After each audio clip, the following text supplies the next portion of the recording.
ஆன்மீகம் நேயர்களுக்கு வணக்கம். சித்ரா பௌர்ணமி வருது. பௌர்ணமி எல்லா மாதமும் வருது.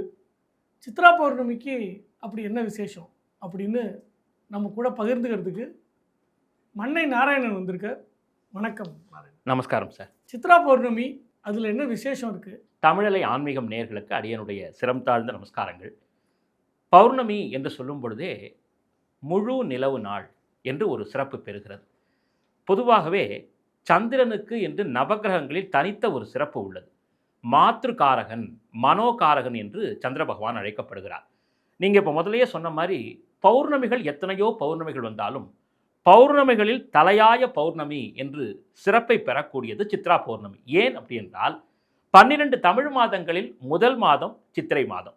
எனவே சித்திரை மாதத்தில் வரக்கூடிய பௌர்ணமியை முதன்மையான பௌர்ணமியாக நம்முடைய முன்னோர்கள் பெரியோர்கள் சொல்லி இருக்கிறார்கள். முக்கியமாக இந்த சித்ரா பௌர்ணமி என்று சொன்னாலே அதில் மிகப்பெரிய விஷயங்கள் அடங்கி கிடக்கிறது. சரி, இந்த சித்ரா பௌர்ணமியில் நாம் என்ன முக்கியமாக கடைபிடிக்க வேண்டும் என்று பார்க்கும் பொழுது சித்திரகுப்தனுடைய வழிபாடு பிராதான்யமாக முதன்மையாக பேசப்படுகிறது. அவர் யார்? சித்திரகுப்தன். அவருடைய அவதாரம் எப்படி நிகழ்ந்தது அப்படின்னு பார்க்கும் பொழுது திருக்கைலாயத்தில் சிவபெருமானும் அம்பிகையும் அமர்ந்து கொண்டு வேதங்களை பற்றியும் உபனிஷதங்களை பற்றியும் பேசிக்கொண்டிருக்கிறார்கள். அப்பொழுது தேவர்கள் யமதர்மராஜனுடைய தலைமையில் புறப்பட்டு வந்து சிவபெருமானிடத்திலே வழிபாடு செய்யும் பொழுது பாவ புண்ணிய கணக்குகள் எழுதுவதற்கு ஒருவர் தேவை. ஏனென்றால் யமதர்மராஜா ஒருவருடைய ஆயுளை முடித்து செல்ல வேண்டும் என்றால் அதற்கான கணக்கீடு இல்லாமல் கொண்டு வர முடியாது. அவர் ஒருவரே எல்லாவற்றையும் பார்க்க முடியாது என்பதால் சிவபெருமான் அதற்கான ஒரு அருளை வழங்க வேண்டும் என்ற பொழுது சிவபெருமான் புன்முறுவலோடு அம்பிகையை பார்க்கிறார். அம்பிகை ஒரு பொன் ஏட்டிலே, தங்கத்தால் செய்யப்பட்ட ஒரு ஏட்டிலே தன்னுடைய திருக்கரத்தால் ஒரு ஓவியத்தை வரைகிறார். அந்த ஓவியத்தை வரைந்து அதற்கு உயிர் கொடுத்த பொழுது சித்திரகுப்தனாக அது இந்த சித்ரா பௌர்ணமியில் சுவாமியினுடைய அவதாரம் நிகழ்ந்ததாக அவர்தம் சரித்திரம் கூறுகிறது. சித்திரகுப்தனோட அவதாரம் நிகழ்ந்த நாள் சித்ரா பௌர்ணமி என்பதை நான் முதன்மையாக சொல்ல வேண்டும். அதற்கு பிறகுதான் யமதர்மராஜாவிற்கு கணக்காளராக அவர் அந்த பதவியை ஏற்றுக்கொள்ள வேண்டும் என்று சிவபிரானும் பார்வதியும் அனுகிரகிக்கிறார்கள். பொதுவாக நம்முடைய சம்பிரதாயங்களில் நமக்கு தெரியும் 12 சிரவணர்கள் என்று சொல்வார்கள். ஒரு ஆன்மா தன்னுடைய அனைத்து விதமான கடமைகளையும் முடித்துவிட்டு இறைநிலை எய்துவதற்கு முன்பாக, அதாவது கூட்டிலிருந்து ஆன்மா புறப்பட்டு செல்லும் பொழுது 12 நாட்கள் கல் ஊன்றி சில சடங்குகளை செய்வதை நாம் பார்த்திருக்கிறோம். சில 16 சடங்குன்னு சொல்லுவாங்க. நம்ம அதில் 10, 11, 12 என்று சொல்லும் பொழுது அந்த 12வது நாள் சபண்டீகரணம் என்ற ஒரு நிகழ்வு நடக்கும். அதில் தான் பல முக்கியமான விஷயங்களை எல்லாம் செய்வார்கள். அந்த நாள் தான் அந்த ஆன்மா முன்னோர்களோடு சேர்வதாக ஒரு ஐதீகம் நம்மிடத்தில் நிலவுகிறது. பித்ருக்களோட போய் சேர்வதாக சொல்லுவார்கள்.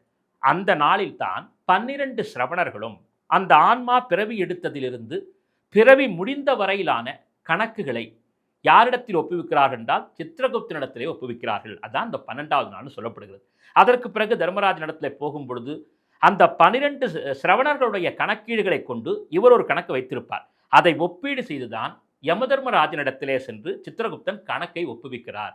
இதில் முக்கியமாக சொல்லும்போது சித்திரகுப்த என்ற பதத்திற்கு என்ன பொருள் என்று பார்க்கும் பொழுது சித்திர என்றால் ஓவியம், குப்த என்றால் ரகசியம் என்று பொருள்.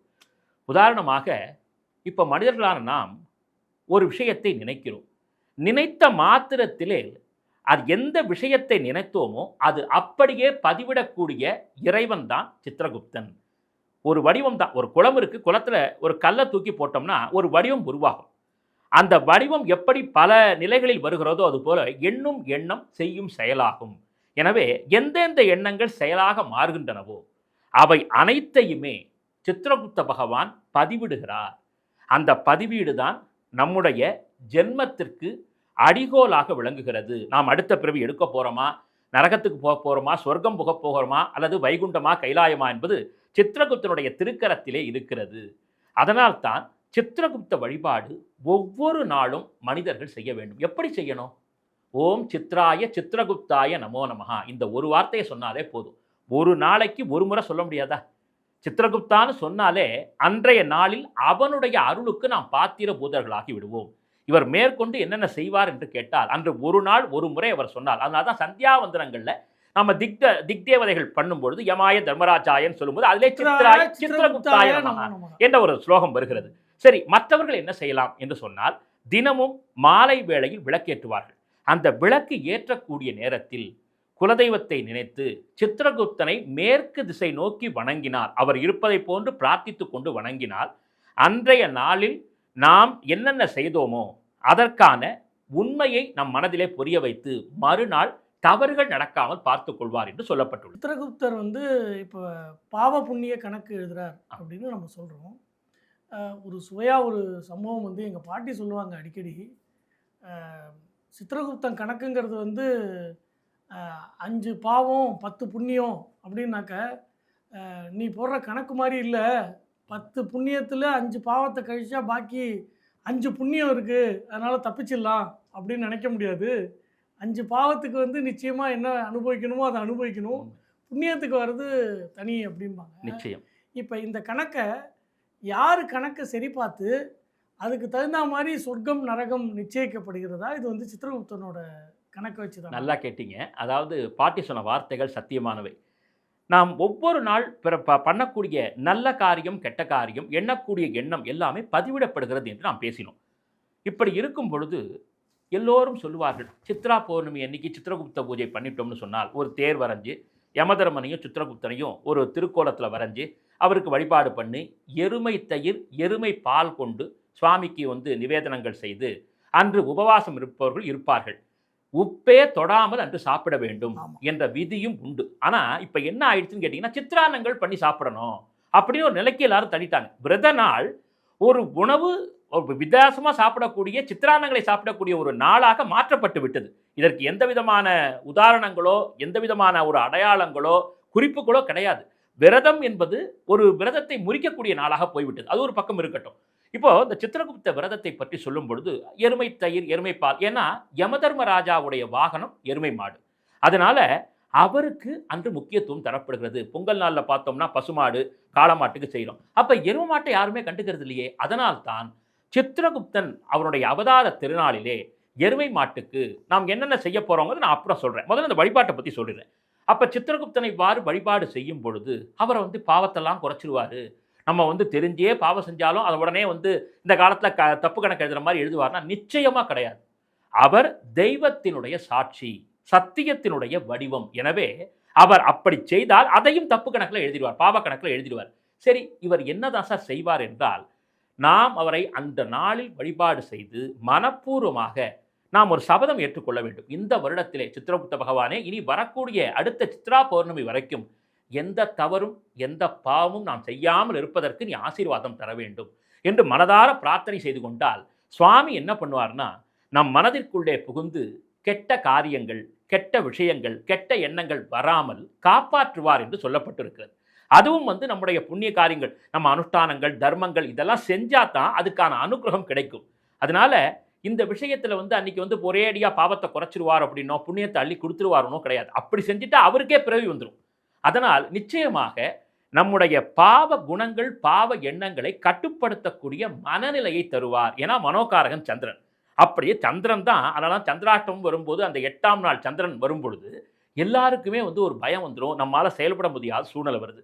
ஆனால் இந்த நாளில் சித்திரகுப்த வழிபாட்டை செய்வதன் மூலமாக நிச்சயமாக பாவங்கள் செய்யாமல் அந்த வருடம் தப்பித்துக் கொள்ளலாம்.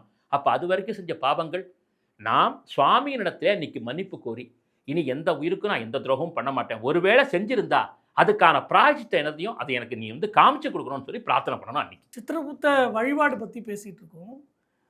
சித்திரகுப்தரோட திருவுருவ படங்களோ இல்லைன்னா சிலைகளோ அந்த மாதிரியெல்லாம் வீட்டில் வச்சுக்கலாமா? வீட்டில் அந்த மாதிரி வச்சு யாராவது வழிபாடு பண்ணுவாங்களா?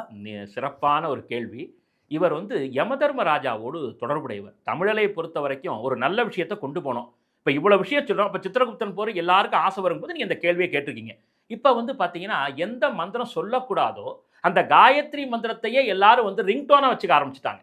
நம்ம அது ஒரு பக்கம் தனியாக பேசலாம்னு சொன்னாலும் சித்திரகுப்தனை பொறுத்தவரையிலே நாம் உருவத்தை வைத்து வழிபாடு செய்வதோ அவருக்கான விக்கிரக வழிபாடு செய்வதோ இதுவரை சான்றுகள் இல்லை, அதுக்கான ஆவணங்களும் கிடையாது, எந்த முன்னோர்களும் சொல்லலை. அந்த ஒரு நாளில் அவருடைய திருப்பெயரை சொல்ல வேண்டும், அதுதான் சொல்லப்பட்டிருக்கிறது. இன்னும் சொல்லப்போனால் அவருக்கு முக்கியமான கோவில்கள் இருக்குது. காஞ்சிபுரத்தில் சித்திரகுப்தனுக்குன்னு தனி கோவிலே இருக்குது. அந்த கோவிலை போய் வழிபாடு செய்யலாம். ஏன்னு கேட்டிங்கன்னா கேது பகவானுக்கு அதிதேவதை விநாயகரும் சித்திரகுப்த பகவானும். அதனால கேது நீ பார்த்தீங்கன்னா நவக்கிரகத்தில் கேது பகவான் மட்டும்தான் ஒரு இறைவனுக்கு அரைஞானாக இருக்கிறார். விநாயகப் பெருமானுடைய அரைஞானாகவே கேது பகவான் விளங்குகிறார். மற்ற எந்த தெய்வமும் கிடையாது.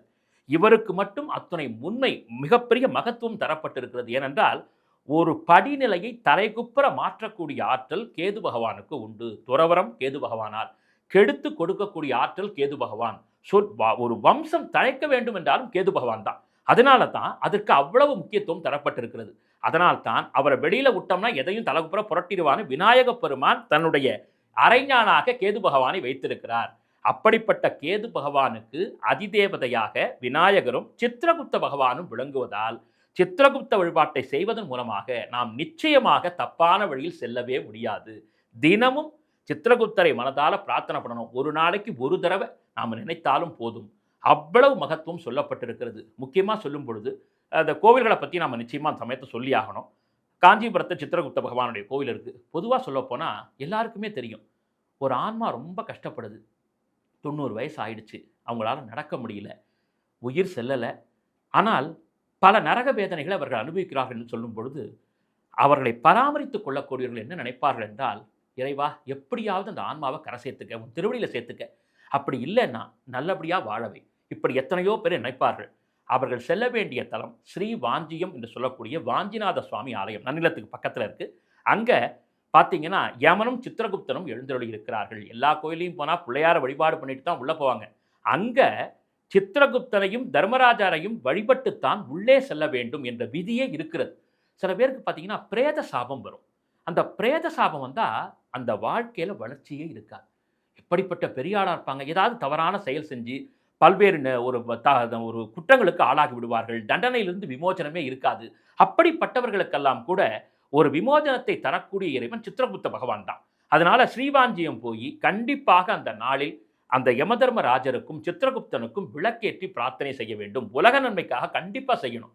அதே போல இது சித்திரகுப்தனுக்கு ரொம்ப குறைவான ஆலயங்கள் தான் இருக்குது. ஏன்னா ரொம்ப கரெக்டாக கணக்கெழுதக்கூடியவர் இல்லையா. அதனால நம்மளது மன்னார்குடியில் பார்த்தீங்கன்னா ஜெயங்கொண்டநாதர் கோவில் இருக்குது, நீங்கள் கேள்விப்பட்டிருக்கலாம். அதுக்கு பக்கத்தில் பட்டக்கார தெருன்னு ஒரு தெரு, அதில் சோழேஸ்வரர் கோவில் என்று சொல்லக்கூடிய ஒரு சிவாலயம், பாலாம்பிகை சமேத சோழேஸ்வரர். அதில் தனிச்சந்நிதியில் 2 கரத்திலும் தாமரைப்பூ ஏந்திய வண்ணம் சித்திரகுப்த பகவான் எழுந்தருளி இருக்கிறார். ஏன் சுவாமி அங்கே போய் உட்கார்ந்துருக்காருன்னா, சோழ தேசத்து அரசர்கள் பல யுத்தங்களை செய்தார்கள், பல உயிர்களை கொல்ல வேண்டிய சூழல் ஏற்பட்டது. அப்பொழுது இருந்தபோது ஈசான சிவ பண்டிதர் என்று சொல்லக்கூடிய ஒரு ஞானி, அவரின் மூலமாக சித்திரகுப்தன் சிவாலயத்தில் எழுந்துள்ள வேண்டும் என்று சொல்லி ஜெயம் கொண்ட சோழன் உருவாக்கிய தலம் என்ற பெருமையை மன்னார்குடியில் இருக்கக்கூடிய பட்டக்கார தெருவில் இருக்கக்கூடிய சோழேஸ்வரர் கோவில் மிகப்பெரிய பெருமையை பெறுகிறது. சித்திரகுப்தன் ஓரமாக ஒதுங்கி இருப்பார். இன்னைக்கு ஒவ்வொரு பௌர்ணமியிலையும் தயிர் சாதம் படைத்து அங்கே சிறப்பாக வழிபாடெல்லாம் நடக்குது. எதற்கு சொல்கிறேன் என்றால், சித்திரகுப்த பகவான் ஒரு சில இடங்களில் தான் எழுந்தருளி இருக்கிறார். அதனால கண்டிப்பாக அந்த தலங்களுக்கு இந்த சித்ரா பௌர்ணமி தினத்தில் போய் பிரார்த்தனை செய்தோம் என்றால் கண்டிப்பாக நமக்கு நன்மை உண்டாகும் என்பதை சொல்லிக்கொள்ள விரும்புகிறேன். சித்திரகுப்த வழிபாடு பற்றி விரிவாக பார்த்தோம். சித்ரா பௌர்ணமி அன்னைக்கு சித்திரகுப்த வழிபாடு மட்டும்தானா, இல்லைனாக்க வேற என்னென்ன வழிபாடுகள்? நிச்சயமாக. பொதுவாகவே சித்திர பௌர்ணமி, அதாவது சித்ரா பௌர்ணமி என்று சொன்னாலே சித்தர்களின் பௌர்ணமி என்று ஒரு தனிச்சிறப்பை பெறுகிறது. சித்தர்கள் அன்று பொதுவாகவே பௌர்ணமி தினங்களில் ஜீவ சமாதியில் எழுந்தருளி இருக்கக்கூடிய மகான்களை, சித்தர்களை வழிபாடு செய்தால் 1000 திருநாட்கள், அதாவது 1000 நாள் சிவபூஜை செய்த பலன் கிடைப்பதாக சித்தாமிர்தம் என்ற நூல் நமக்கு சொல்லுகிறது. எனவே அருகில் இருக்கக்கூடிய ஜீவ சமாதிக்கு போய் வழிபாடு பண்ணலாம். இப்போ சென்னையில் எடுத்துக்கிட்டிங்கன்னா ஸ்ரீ பாம்பன் சுவாமிகள், பட்டினத்தடிகள், அவர் வட சென்னையில் இருக்கக்கூடிய திருவொற்றியூர் பக்கத்தில் சுவாமிகளுடைய ஜீவ சமாதி இருக்குது. பழனியில் எடுத்துக்கிட்டோம்னு சொன்னால் வைக்காவூரில் புலிப்பாணி சித்தருடைய சமாதி, திருவண்ணாமலை அருணாச்சலேஸ்வரர் சன்னிதியினுடைய அடிவாரத்தில் இடைக்காட்டு சித்தருடைய சமாதி. இப்படி சித்தர்கள் வழிபாடு செய்யலாம். இன்னும் சில பேர் என்ன பண்ணுவாங்கன்னா, திருவண்ணாமலை கிரிவலம் எல்லாருக்குமே தெரியும், சதுரகிரிக்கு செல்வார்கள். 18 சித்தர்களும் சதுரகிரியில் எழுந்தருளி சிவபூஜை செய்து வரக்கூடியவர்களுக்கு இனிப்பான வாழ்வை அன்று தருகிறார்கள் என்பதாக ஐதீகம். அதுபோல பார்த்தீங்கன்னா பர்வதமலை, இப்படி மலை சம்பந்தப்பட்ட விஷயங்களில் எழுந்தருளி இருக்கக்கூடிய சித்தர் பெருமக்களை கண்டாலும் அன்று மிகப்பெரிய அருளை நாம் பெற்று செல்லலாம். ஒன்று. அடுத்ததாக நீங்கள் கேட்ட விஷயத்துக்கு நான் வந்துடுறேன். பொதுவாகவே பௌர்ணமி என்றால் நிலவு, நிலவு என்றால் அம்பிகை. அன்று அம்பிகை தலங்கள் எங்கிருந்தாலும் சரி, நமக்கு நிலவுன்னு சொன்னாலே அபிராமி பட்டருடைய ஞாபகம் வருது. அமாவாசையை பௌர்ணமியாக அம்பாள் மாற்றி காண்பிக்கிறாள். சிருஷ்டி தர்மத்தை மாத்தலை.